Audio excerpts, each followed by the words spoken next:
Exercice 12, partie A. Quelle est la pression à 1 mètre de profondeur dans le lac Léman? Alors, pour répondre à cette question, il faut appliquer ce qu'on a vu finalement, c'est-à-dire la loi pression égale ρGH, c'est-à-dire la pression dans les fluides. Alors, l'eau, évidemment, le lac Léman est rempli d'eau, comme vous le savez. Ça me gêne un petit peu. Excusez-moi, il faut que je réarrange un peu les choses. Voilà. Le lac Léman, je disais, est rempli d'eau et l'eau est un liquide, donc c'est aussi un fluide.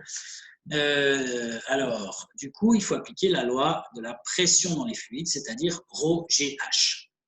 Alors, dans cette formule, ρ, c'est la masse volumique du fluide en question. Alors, le lac Léman, il s'agit d'eau douce. Donc, la masse volumique, c'est 1000 kg par mètre cube. Comment est-ce qu'on sait ça? Eh bien, tout simplement, c'est marqué dans la donnée, c'est la masse volumique de l'eau, tout simplement, à différencier avec la masse volumique de l'eau salée, que vous avez juste en dessous. Pour l'eau salée, c'est un petit peu plus élevé, on l'avait déjà vu, ça, c'est parce qu'en fait, dans l'eau salée, il y a de l'eau plus du sel qui est dissous dedans. Donc, il y a une masse volumique légèrement plus élevée dans l'eau de mer, l'eau salée. Mais l'eau du Léman, il n'y a pas particulièrement de sel. Donc, c'est une eau qu'on peut considérer comme ayant une masse volumique de 1000 kg par mètre cube. Alors, 1000 kg par mètre cube, c'est ce qu'on va considérer donc, dans le corrigé ici, donc, comme masse volumique. Qu'est-ce qu'il y a d'autre? Eh bien, il y a G, évidemment, donc on se trouve à la surface de la Terre. Donc, le G qui apparaît dans la formule, c'est 9,81. C'est le G qu'il y a ici, qu'on retrouve donc ici dans la formule. J'ai oublié d'entourer en orange le 1000 kg par mètre cube qu'il y a là. Et puis maintenant, il y a la profondeur. Donc, si vous êtes à une profondeur de 1 mètre, ça veut dire qu'en dessus de vous, vous avez 1 mètre d'eau, en fait. Donc, la hauteur qui intervient dans la formule, le H ici, c'est justement cette profondeur de 1 mètre. Donc ici, fois 1. Donc 1000 fois 9,81 fois 1, ça fait comme réponse 9810 pascal. Voilà la pression qu'on subit si on nage à 1 mètre sous l'eau dans le lac Léman. Une pression qui est tout à fait supportable, puisque j'imagine que tout le monde a déjà mis sa tête à 1 mètre sous l'eau. Une des parties du corps les plus sensibles justement à cette pression, c'est les tympans, en fait, puisque comme on l'a pas encore vu, mais vous le verrez probablement l'année prochaine, quand on travaillera sur les ondes, eh bien, je vous expliquerai un petit peu comment fonctionne la détection du son par nos oreilles, et puis donc, dans les oreilles, il y a le tympan qui a une membrane très très fine et très sensible, qui est donc capable de détecter des variations de pression très très importantes. Et donc, c'est elle, en fait, qui subit cette membrane, donc lui, plutôt le tympan, qui subit ces pressions et qui peut occasionner le plus rapidement, on va dire, des problèmes dans le corps. Donc ici, pour répondre à la question A, la pression, c'est 9810 pascal. Alors maintenant, question B. La pression est-elle plus forte, égale ou moins forte à la même profondeur dans la mer?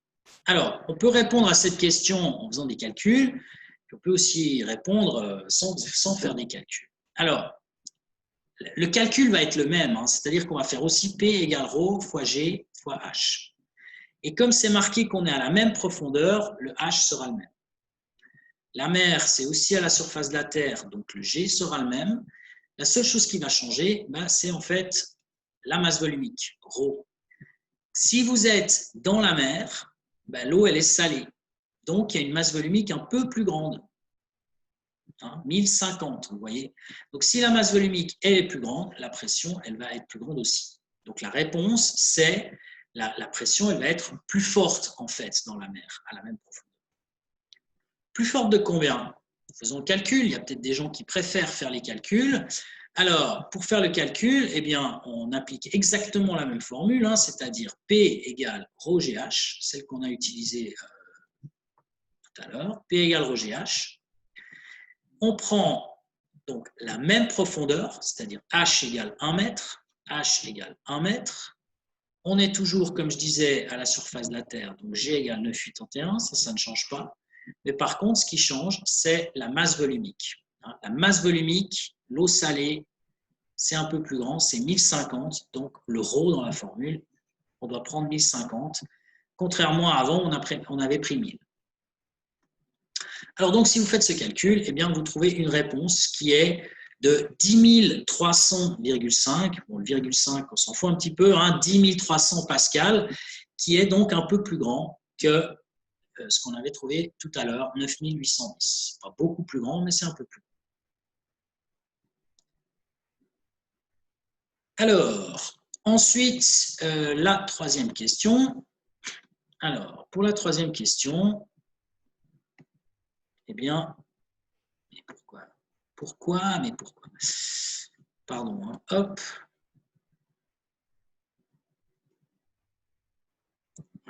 Voilà, on va rester là.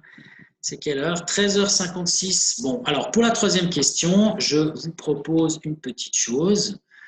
Je vais vous partager ma fenêtre Firefox, voilà, ici.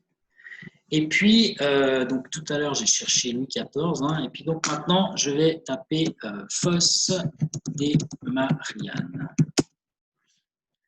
Et donc, la fosse des Mariannes, je ne sais pas s'il y a une image. Bon, on ne voit pas grand-chose ici. Peut-être là, je ne sais pas.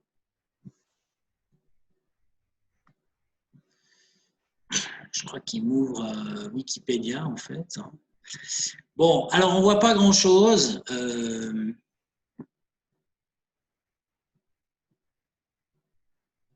Voilà, ça c'est pas mal du tout.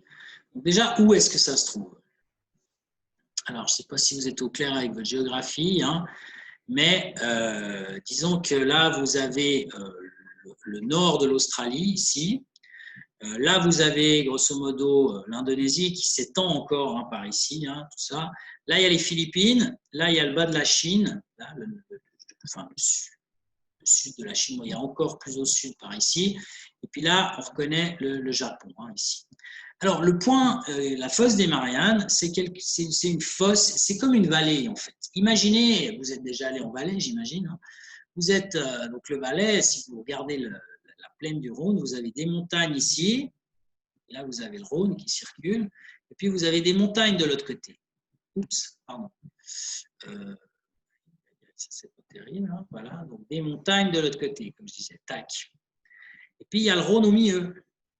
Imaginez que tout est recouvert. Tout est recouvert d'eau, qui est, je ne sais pas, 10 km d'eau au-dessus de nous, au-dessus de notre tête. Évidemment, si vous descendez depuis la surface jusque sur les montagnes, vous aurez à descendre moins profond que si vous descendez jusque dans la plaine du Rhône. Imaginons que tout est recouvert d'eau. Eh bien, dans la fosse des Mariannes, c'est exactement ça. C'est-à-dire que la fosse des Mariannes, c'est comme si vous étiez dans la plaine du Rhône, en quelque sorte.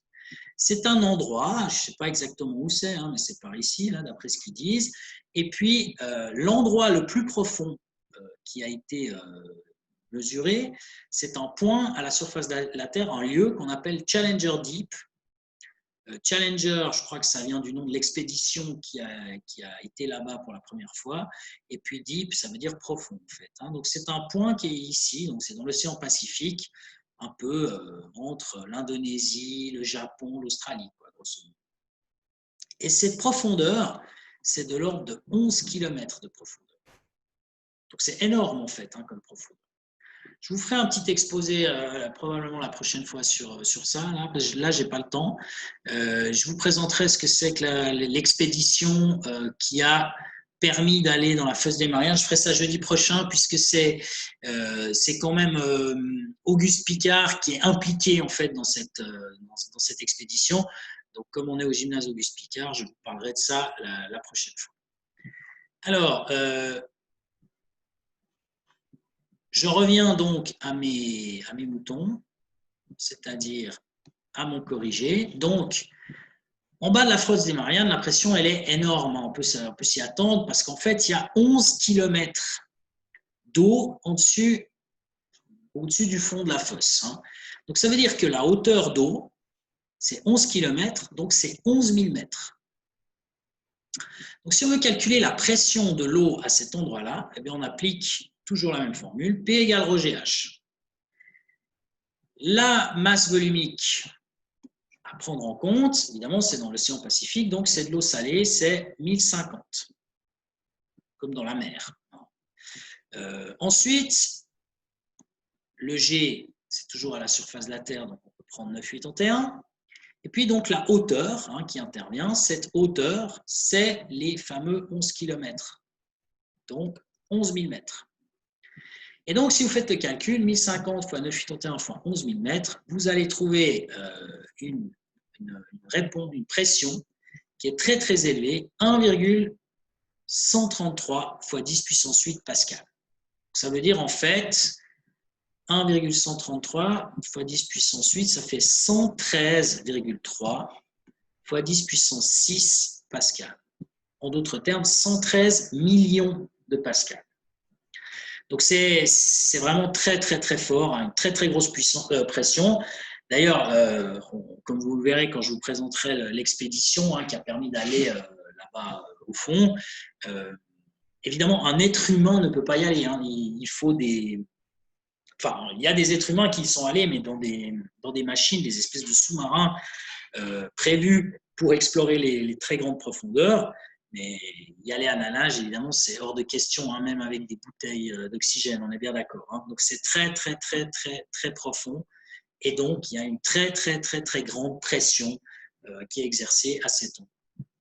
Pour ce qui est de la fin ici, vu que vous n'avez pas encore, on n'a pas encore étudié ce que c'est qu'un atmosphère, eh ben, ça ne sert à rien de faire la suite.